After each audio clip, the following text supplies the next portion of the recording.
మనోజ్, నువ్వు నా బిడ్డవి. లక్ష్మీ ప్రసన్న, విష్ణువర్ధన్ బాబు, మనోజ్ కుమార్. నిన్ను ఎలా పెంచానురా నేను? అందరికంటే నిన్నే గారాభంగా పెంచానురా.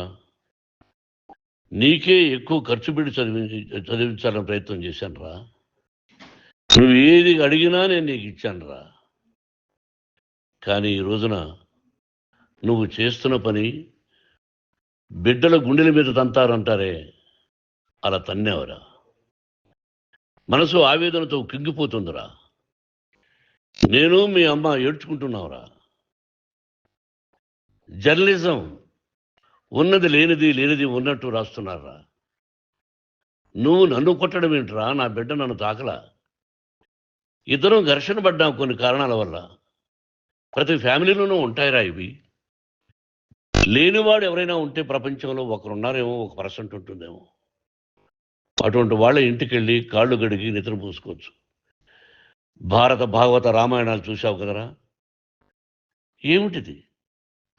మీ అమ్మ ఎంత కుమిలిపోతుంది ఈ రోజున హాస్పిటల్ చేరింది. నీ వల్ల హాస్పిటల్ చేరుతాను. చూడు మనోజ్, నీకు అన్నీ ఇచ్చిన ఈ రోజున నువ్వు నా గుండెల మీద తనడమే కాకుండా అపకీర్తి తీసుకొచ్చావు. ఏదేదో రాశావు, ఏదేదో చెప్తున్నావు. కొంతమంది జర్నలిస్టులు ఉన్నది లేనిది, లేనిది ఉన్నట్టు రాసేవాళ్ళ తత్వం వాళ్ళకి. ఎందుకంటే టీఆర్పీ పెరగాలి. ఇది వాళ్ళ నైజం. మనం మార్చలేము. వాళ్ళందరి మీద మన కోర్టుకు వెళ్ళలేము. వాక్ స్వాతంత్రం అంటారు, ప్రజాస్వామ్యం అంటారు. ప్రజాస్వామ్యంలో కూడా కొన్ని హద్దులు ఉన్నాయి. ఇది నీకు తెలుసు అనుకున్నా. ఎంత మంచి నటుడివి నువ్వు. నీ భార్య మాటలు విని తాగుడుకు అలవాటు పడిపోయావు. వింటున్నావా మనోజ్? ఎవరిని నమ్మాలో ఎవరిని నమ్మకూడదో పరిస్థితి తీసుకొచ్చావు. విద్యాలయాలు ఎంత గొప్పవిరా. మనం 25% కులమతాలకు అతీతంగా ఫ్రీ ఎడ్యుకేషన్ ఇస్తున్నాంరా. క్యాస్ట్ అనేది తీసేశాను రా 92లో ప్రాస్పెక్ట్స్లో. నువ్వు చదువుకున్నావురా. అక్కడ చదువుకున్న బిడ్డలు IAS, IPS అయ్యారా. ఎంతోమంది గొప్పవాళ్ళు అయ్యారా. నువ్వు నటుడుగా ఎంతో గొప్పవాడివి. తాగుడికి అలవాడబడి నువ్వు నీ భార్య ఇంట్లో బిహేవ్ చేస్తున్న విధానం ఆ భగవంతుడు సర్వేశ్వరుడు తెలుసు. భగవంతుడు చూస్తున్నాడు రా. నేను తప్పు చేసినా, నువ్వు తప్పు చేసినా, ఎవరు తప్పు చేసినా. ఎంత అవకాశం ఇచ్చావు మాట్లాడుకునేదానికి అందరికీ. ఇన్ని సంవత్సరాల్లో మన విద్యాలయాల్లో ఒక్క తల్లి కానీ ఒక తండ్రి కానీ ఏమైనా చెప్పారా? ఆ బిడ్డలు మన బిడ్డలు రా. మీరెంతో నాకు అక్కడ ఉన్నవాడు కూడా నా కూతుర్లు, నా కుమారులు. ఎంతమందికి ఫ్రీ ఎడ్యుకేషన్ ఇస్తున్నావు. వాడి దగ్గర ఏది ఆశించరా. నువ్వు ఎందుకు ఇలా తయారైపోయావు? ఎందుకు ఇంట్లో ఉండే పని వాళ్ళందరినీ కొడుతున్నావు? పనివాడు వాడు పని చేసుకున్నానికి మన ఇంటికి వచ్చాడు రా. ఆ పనివాడిని కొట్టడం చాలా మహాపాపంరా. నేను వేరురా. నేను దండించడం వేరురా. నేను ఎవరిని ఆ చిన్న వాళ్ళని కొట్టి ఇచ్చేసి చేయలేదురా. సినిమా ఇండస్ట్రీలో మోహన్ బాబు కొడతాడు, తిడతాడు అంటే అది షూటింగ్లో జరిగి ఉండొచ్చేమో. కానీ ఇంట్లో ఉండి 10 సంవత్సరాల నుంచి 20 సంవత్సరాల నుంచి పనివాళ్ళు ఉన్నారు. నేను ఇంట్లో లేని సమయంలో వాళ్ళందరినీ కొట్టి వాళ్ళ ఫోన్ లాక్కొని ఒకడైతే చచ్చిపోవాలి. వాడు పోలీస్ కంప్లైంట్ ఇచ్చి ఉండొచ్చు. నేను వద్దు అని వాడిని బతిమాలాడు పోలీస్ కంప్లైంట్ కూడా ఇవ్వలా. ఇంకైనా నువ్వు నీ భార్య మారి బయట ఉండండి రా అన్నాను నేను. లేదు డాడీ, తప్పు చేయలేని ఒకసారి వచ్చావు, మళ్ళీ తప్పు చేశావు, మళ్ళీ వెళ్ళావు, మళ్ళీ ఈసారి తప్పు చేయనన్నావు. ఏమండి వీడు తప్పు చేయడం అని మీ అమ్మ చెప్పింది. ఇంట్లో పెట్టుకున్నా. మళ్ళీ నువ్వు చేస్తున్నది, ప్రతిరోజు నువ్వు తాగుతున్న విధానం నీకే తెలుసు. ఇది ప్రజలు నమ్ముతారా లేదా అనవసరం నాకు. నేను నీకు చెప్తున్నా, ఇంతటితో పులి స్టాప్ పెట్టాలి. 3 రోజుల నుంచి రకరకాలుగా రాస్తున్నప్పుడు నా మనసు ఆవేదనతో ఉంది. మళ్ళీ చెప్తున్నా, Mohan Babu university is greater than temples. Greater than temples. బిడ్డలను కాలేజీలో చేర్చుకునే ముందు చెప్తారు, అన్నయ్య ఎంత ఉంది యూనివర్సిటీ రూల్స్, ఇది మా పద్ధతి, మీకు ఇష్టమైతే చేర్చండి. గవర్నమెంట్ బిడ్డలను గవర్నమెంట్ ఏమిస్తుందో ఇంత పర్సంటేజీ వాళ్ళకు కూడా మీ దగ్గర ఎందుకు డబ్బు తీసుకుంటున్నామంటే దానికి అర్థం పరమార్థం చెప్పాము. దొంగతనంగా తీసుకోలేదు, ప్రతి దానికి చెక్కులు ఉన్నాయి, అది అకౌంట్ ఉంది. దానిలో తప్పులు జరిగితే డిపార్ట్మెంట్ ఉంది. కాలేజీలో ఇంకేమైనా తప్పు జరిగితే గవర్నమెంట్ ఉంది. ఇవన్నీ నీకు తెలుసు. ఈ రోజున ప్రపంచంలోనే నెంబర్ 1గా చేయాలని మీ అన్న కష్టపడి ఇతర దేశాల్లో నెంబర్ 1 యూనివర్సిటీ టైఅప్ చేశాడు. ఈ రోజు నువ్వు చేసిన విధానం ఏమిటి? నువ్వే ఒకప్పుడు నాకు ఇవి ఏమొద్దు, నేను యాక్టింగ్ అన్నావు. ఈ రోజున ఏం చేస్తున్నావు? విద్యాలయాల మీద పడ్డావు. తల్లిదండ్రులు చాలా గొప్పవాళ్ళరా. కొంతమందికి డబ్బు కట్టలేకపోవచ్చు, కట్టని వాళ్ళకు కొంత సహాయం చేసాం. అంతా సహాయం చేయలేము. బ్యాంకుల్లో డబ్బు కట్టాలి, లెక్చరర్స్కి డబ్బులు ఇవ్వాలి, యూనివర్సిటీ బ్రహ్మాండంగా నడపాలంటే మంచి లెక్చరర్స్ కావాలి. ఇవన్నీ తెలిసి చేస్తున్నావురా 32, 33 సంవత్సరాల నుంచి. అది పక్కన పెడితే అందరినీ కొట్టడానికి వస్తావు. మీ అన్నం తిడతావు. ఒక వ్యక్తి వినయ్ గారనే ఆయన వ్యక్తి హెల్ప్ చేయడానికి వస్తే ఆ వినయ్ ఎవరు లజ్జాగుడికి చంపేస్తాను వాడు అన్నావు. ఇవన్నీ ఎంత తప్పురా? అంటే మీ నాన్నగారికి ఎవరు సహాయం చేయడానికి వస్తే వాళ్ళందరినీ లజ్జాగుడుకులు అంటావు, చంపేస్తానంటావు. మీ అన్నను చంపేస్తానన్నావు. చంపరా చూద్దాం మీ అన్న. నేనే అన్నా. తాకరా నీ ధైర్యం ఉంటే అన్నా. ఎంతమందిని చంపాలనుకుంటున్నావు? ఎంతమందిని చేయాలనుకుంటున్నావు? నువ్వు ఏం సాధించాలనుకుంటున్నావు? ఆలోచించుకో. ఈ ఇంట్లోకి అడుగు పెట్టడానికి నీకు అధికారం లేదు.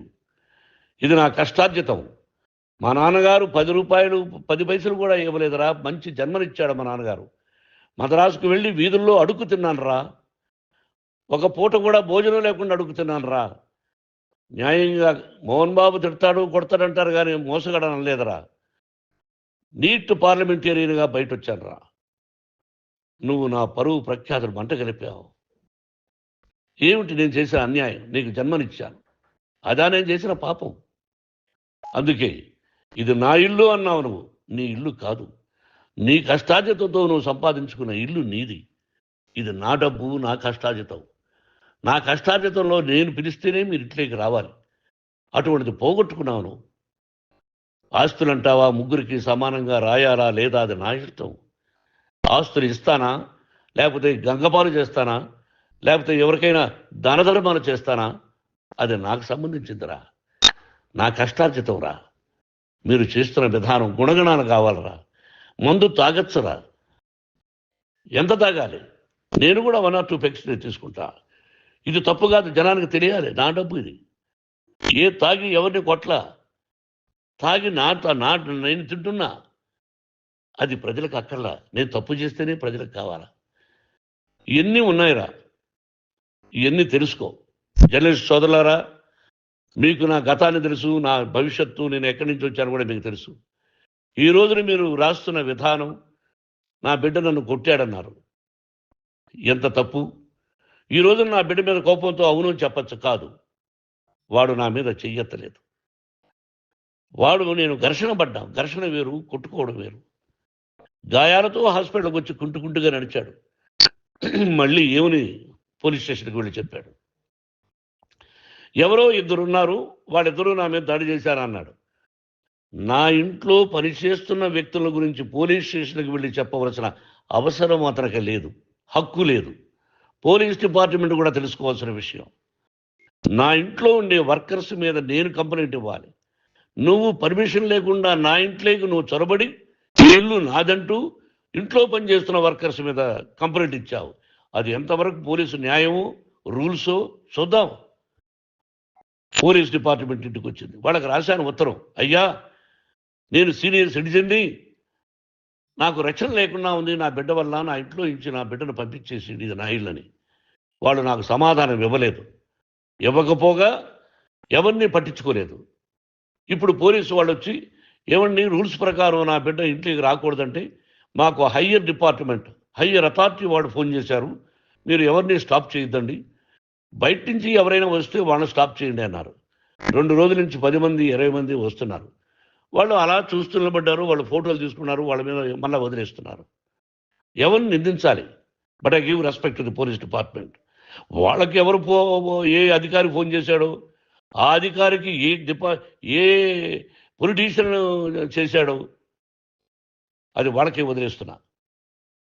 కాబట్టి వాళ్ళు పోలీస్ కంప్లైంట్ ఇచ్చినా కూడా మేము సంబంధం లేదని అంటున్నారు కాబట్టి నేను నా బిడ్డను నిన్ను నాపు చేస్తున్నా. నువ్వు ఇంట్లోకి వచ్చే అధికారం నీకు లేదు. నువ్వు వచ్చి నీ బిడ్డను తీసుకెళ్ళు. సంతోషం. నువ్వు రాలేదు, నీ బిడ్డను జాగ్రత్తగానే చూసుకుంటావు. Take care your daughter, that's all. మీ అమ్మ హాస్పిటల్లో అడ్మిట్ అయింది. రేపో ఎల్లుండో మీ అమ్మను పిలిపించి బాగైన తర్వాత ఇదిగో నువ్వు నీ కొడుకు బిడ్డను తీసుకెళ్ళి వాడికి అప్పచెప్పని చెప్తాను పోలీసు వాళ్ళ ఆధ్వర్యంలో. ఇది 100% జర్నలిస్టు సోదరులారా పులి స్టాప్ పెట్టండి. మీకు కుటుంబాలు ఉన్నాయి, మీ యజమానులకు కుటుంబాలు ఉన్నాయి. మీ కుటుంబాల విషయాలు, మీ యజమానుల కుటుంబాల విషయాలు మేము ఎవరు జోక్యం కలుగు చేసుకోవాలా. మేము నటీనటులం. మాది తప్పుంటే నటుడుగా నన్ను ఫెయిల్యూర్ అని రాయండి, నా నటన బాగలేకపోతే రాయండి. బట్ ఇంటి లోపల సందులో నుంచి చూస్తూ తప్పు చేస్తున్నామని ఉన్నది లేనిది ఉన్నట్టు రాయకండి. మీకు నా హృదయపూర్వక నమస్కారాలు. ఇన్ని రోజులు హృదయపూర్వకంగా ఎంకరేజ్మెంట్ చేశారు. ఆ ఎంకరేజ్మెంట్కు నమస్కారం చేసుకుంటూ I love you all. I love you police department. మీరు న్యాయంగా ధర్మంగా నడుచుకోండి, ఎవరికి తొత్తుల్లాగా ఉండొద్దండి అని మనవి చేసుకుంటూ నేను సెలవు తీసుకుంటాను.